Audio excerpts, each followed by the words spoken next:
Exercise 6.2 का next question है question 13। अगर हमें क्या है 1/a 1/b and 1/c are in AP arithmetic progression में है तो शो करना है b is equal to 2a/a plus c। तो आइए स्टार्ट करते हैं। हमारे पास अगर ये तीनों हमारे पास क्या है अर्थमेटिक प्रोग्रेशन में है, मैं इसको लिख लेती हूँ।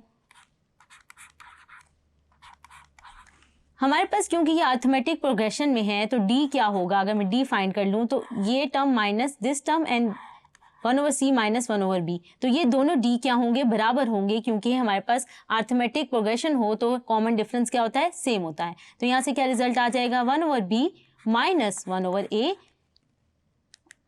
और इसी तरह हमारे पास क्या आ जाएगा 1/c माइनस 1/b।